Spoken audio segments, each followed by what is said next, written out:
Hi everyone, good morning. আজকে হচ্ছে সোমবার, কাল শিবরাত্রি আছে আর সোমবার।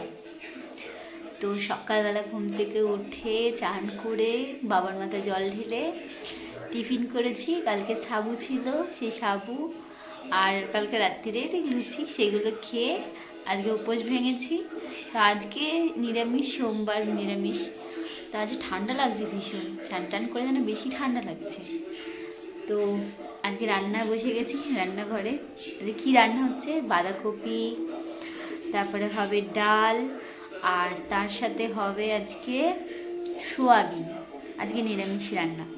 তো চলো আজকে সারাদিনটা এখান থেকে শুরু করা যাক। রান্না বান্না হয়ে গেছে, এখন বসেছি জামা কাপড় গোছাতে। কিন্তু একটা হচ্ছে সব থেকে বড় বিষয়, এখন বাজে 2:10। তো খিদে পেয়েছে, বাট খাওয়া যাবে না।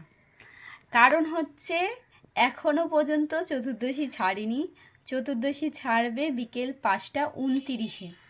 তাই জন্যে আজকে খাওয়া যাবে না, মানে এই বেলাটা খাওয়া যাবে না। তো খেয়েছি, একটু ফল খেলাম, এই সকালে সাবু খেয়েছি, 2টো লুচি খেয়েছি।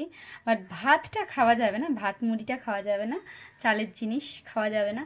তো তাই জন্যে আপাতত ঘরের যা কাজ আছে সেগুলো এখন কমপ্লিট করবো বসে বসে। তো চলো, কিছু করার নেই। এই যে জামা কাপড় বিছানার ছাদ থেকে সব নামিয়েছি, নামিয়ে এই যে গোছাতে বসেছি। মেয়ের আলাদা, মেয়ের বাবার আলাদা, আমার জামা প্যান্ট আলাদা, সব আলাদা আলাদা করছি। চলো টাটা। এখন বাজে বিকেল 4টে মতন, খুব জোর খিদে পেয়েছে। তো এত জোরে খিদে পেয়েছে, মানে ভাতের খিদে পেয়েছে। তো এখন বসিয়েছি চা খাবো একটু। তা খিদেটা যদি একটু কমে চা খাবো। 5:30টায় চতুর্দশী কমবে, তাই ভাত খেতে পারবো না। কারণ চাটা করে চা খাবো, তারপরে যদি 5:30 সন্ধ্যে টন্ধে দিয়ে তারপরে সন্ধ্যাবেলা তো হয়েই যাবে, 5:30 সন্ধ্যে হয়ে যায়। তো তখন তার বসে ভাত খাওয়া যায় না। তো তাই একেবারে 7টা 7:30 নাগাদ তাড়াতাড়ি করে খেয়ে নেবো। চলো চাটা করি। এই এখানে চা বসিয়েছি। তো এখানে দিয়েছি নিমকি চায়ের মধ্যে, আর নিয়েছি 2টো মারি বিস্কুট, মারি। তো চলো খেয়ে নিই।